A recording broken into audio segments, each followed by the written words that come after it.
I only see one other participant in the chat.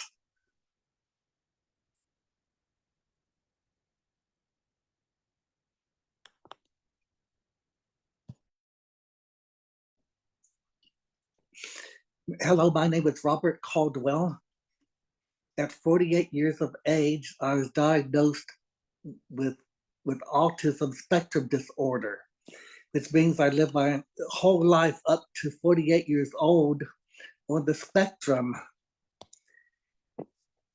And it was like a big revelation, an aha moment that explained so many things. That why I had a hard time of making friends, why I had very little luck romantically, and why I always seem to be more intellectual than other people. That we need to be aware that people are different, that their minds, different brains work differently, and autistic people just have a different way of processing information. It's not a disease. I had habits when I was growing up. Like I'd hang on to faded friendships. I'd hold on to friends who had drifted away, or that really friendship should have been over. But I guess so desperate to have friends that I'd hold on too long to the friendship, try to still make it work.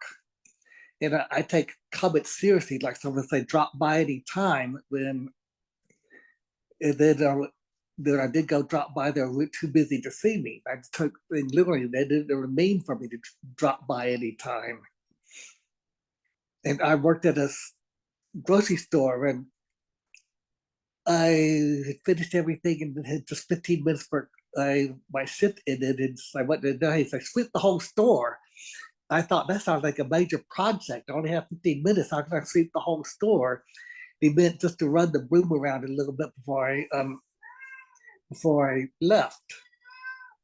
And I've never been interested in following fashion trends unless it's actually something that interests me. And it's interesting. I had a friend who said that she'll go along with people, agree with people just to get along, even if she doesn't really agree. And I've never done that. Because growing up, I had to repeat first grade because I just really wasn't paying much attention or anything in first grade. And that put me kind of out of sync with other students being older. And then I had a second grade teacher who told my mother that I was retarded. And good thing my mother didn't buy it. She wouldn't at all. And she fought to keep me in the regular school system, moved me to a different elementary school. And all I went to 4 different elementary schools. And I was the ringleader with two boys who were my next door neighbors. I was bigger than they were, older, but then one day they discovered soccer, and that was all she wrote. I really, the relationship with them just wasn't the same after that. In high school, I took a class because it got called aerospace class, and I did some reports, so the kids laughed at me in the reports because I saw that where there's this group called Flat Earth Society. Thought that was funny. Did a report about that, but they laughed at me. They would tell people, but they don't. Hey, he's a member of the Flat Earth Society. There was something that was above their heads that they didn't get it. What I thought interesting and kind of amusing, they didn't, and just thought I was weird. I did a report about an airplane in World War II. I was fascinated that the BE-2, the plane that became obsolete, and they're called the Flying Coffin. And I wasn't interested in the really cool aircraft like they would have been, so they picked on me about that too. And I went to college. There's one particular guy in the dorm who just never got along with it, never liked me, and I never did or said anything that I knew of that would turn him off. In fact, I was always trying to be his friend. And now I see that he might have been turned off by my autism. When it comes to dating, if I got interested in a girl trying to overcome my shyness just enough to try to say that we're interested, I had to get the response, "You're a nice guy, but," and the usually was that they were someone else they were interested in. And sometimes I'm attracted to someone and I wouldn't act on it. I don't know why. Like there was a guy in my head who was knocking on this myself, like, hey, what are you doing? What are you doing? But then when I did finally come through, I picked the wrong women. I have a counselor who said that that I'm a good listener. So women who are self-centered would be drawn to me because I listened to them and could carry on their one-sided conversation, and because of a good listener, I could attract women who weren't the best, who weren't good choices. And there's a girl when I started freshman college I was interested in, and I said, "What would be a friend?" She told me, "I don't want to get deeply involved." And it's kind of puzzling to me because, like, you're the one who said it, not me. Why can't we get shallowly involved? But when told that story to a counselor, he said, "Well, she had issues, obviously, that she was trying to work out. It didn't help that I was trying to figure things out and stumble upon someone who had issues that didn't help me any." And then when I got older, I went had had really a disastrous relationship. I think reason I'm bringing her because she seemed to tune into my autistic traits, whether she realized it or not. But this lady would tell me what I should do, give me unsolicited advice, get angry if I didn't follow advice, try to run my life. And these are things I know that these are the signs of the person that you should avoid, that you should quit seeing. Now I know that. But I finally got to my thick head and say, I mean, to end this. And I told her to end that it would launch into this long speech. She seemed to be fighting to try to keep me, and guess in her own way she liked me, but she said a certain mannerism that turned people off, that I would never have very many friends, that I need counseling, that without her I couldn't accomplish anything. I just started taken aback by that. That the first thing that popped in my head was to tell her, "You're not a friend." And then she hit me, and I just turned around and walked away. And when before she started off on that spiel, she said, "You freaked out on me." Like my acting, by standing up myself, by saying something, by saying that it was and was called freaking out. It said on me, like if everything revolved around her. She didn't say I just freaked out. She said I freaked on her, like it was definitely aimed at her. My first job was at a grocery store where I got put on the shopping carts, and yeah, a job I didn't really like, but it was the first job to break through, and I just kind of be conversational. I told someone I graduated from college, and then people started walking up to me and saying, "You graduated from college, what are you doing working here?" With the college education, that was the first. This was one of the times autism made me a misstep. Because it seems like today is more common for people, even with the college, being working in a grocery store. Last job I had was still working at a grocery store, and there was a guy who had a degree in graphic design who was working there. And then another job I had is Wendy's. Actually, yeah, after I'd gone to graduate school, that I went, I could find work, I would work at Wendy's. And at that time, they had a super bar, which is not only had like a salad, but had other things like soup and the hot toast and things. I was put on that, and I was working on it. And then later on, I was told I was supposed to hate it because it was the most unliked job in the whole store. But I was told to do it, and I did it. And I kind of took some pride when I found out that I was supposed to hate it, that I do things that other people don't like. But when I seem to be getting nowhere in the career of photojournalism, but a,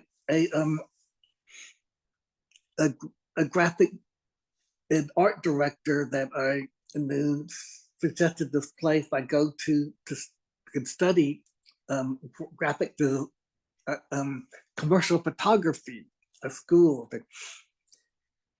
And this is for the first time in my life a group of people would fit in. We were kindred spirits, and some of them are still friends to this day.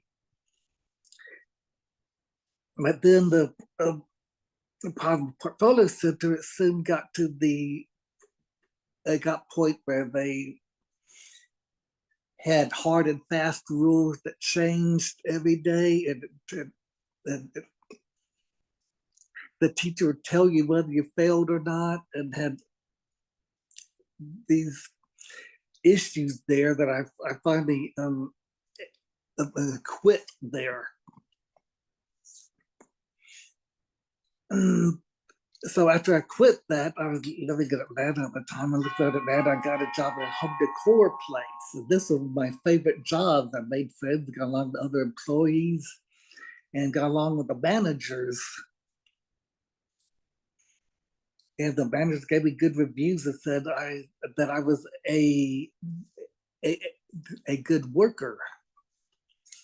Later, I worked at a store called Riches, and their manager told me that she tells me what to do and she could go off and leave me without having to come back and check on me. And in spite of my master's degree, no one ever saw that I had greater potential. I even overheard a manager telling a kid that he should enter manager training. When he came up with objections, she'd come up with ways to work around them. And no one ever made any suggestions to me, but of course I never asked, but I just figured it would have happened anyway. And I went back home to Birmingham, Alabama, and got a job at Target. There was another grocery store. And they put me on cart detail. They said I then did the carts they knew they were taken care of. I did it better than anyone else, and they didn't have to check on me. Then I got a job at a department store, which is, for me, a good step up, and I worked at a mall. And when the supervisors liked me, but then said something like that I was cool as a cat. Another supervisor said I was a quiet kind of guy who might either be a serial killer or walk in one day with a blind. When making rounds to pick up hangers or sensor tags, I chat with other employees. And one day he briefly commented I was looking at her hair. The thing is, look at someone, I can't make eye contact for long, so I just focused on their face or some feature of their face. She noticed I looked at her hair, and she had concerns about her hair, and I really couldn't explain them. I really not looking at your hair. And then that department store cut my hours way back, so then around, and I found a job at another grocery store and made friends there, made a really good friend there, but they rotating bosses. The last boss I had was a bad boss, and the only man who ever in retail told me I was it gave me negative reviews. And now I'm working at a Walmart. When I first started at Walmart, had me unloading the trucks that had big trucks that came in and took like 4 hours of straight work to get them done, and I got worn out, and I realized I wasn't going to be able to handle that. But Walmart was able to make a accommodations and took me off the truck, and so I've been able to work with them now. And I had a counselor tell me once that most people in my position would have given up, and that was just a surprise because it never occurred to me to give up. I just always just keep going, just keep. There's always the next day, and being on something that a diagnosis, and now I've been asked to. I was asked to invited to serve on boards. I was asked to go to the thing called the Alabama Interagency Autism Coordinating Council, which is the council that meets 4 times a year, and I was invited to get on and sit on that, and I was invited to sit on thing called the Regional Autism Network. And I was invited to join Autism Support of Alabama.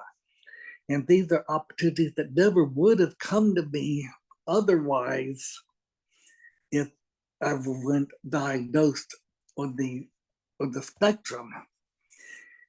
And you've seen the Broadway play Hamilton. There's a song in there, I want to be in the room where it happens. I'm actually able to be in the room where it happens. Even if people don't necessarily listen to me, at least I have a chance to voice my opinions. And then one day I realized I'd been texting a woman, a friend, and we set up times to go for lunch and go to concerts and walk. And I thought, hey, how did that happen? It just sort of organically happened that I have developed a friendship with a woman. It's just a friendship, though that just kind of just happened. And autism is an invisible disorder. I was just trying to live my life, to make friends, to date, and to work, yet I found myself being disliked, taken advantage of, and abused. There are behaviors that mark me as being on the spectrum as if I had a target on my head. I found this quote in this magazine thing called The Guardian. It says the world that needs to get used to autism, not autistic people who need to get used to the world. And that's it. That's all I have to say.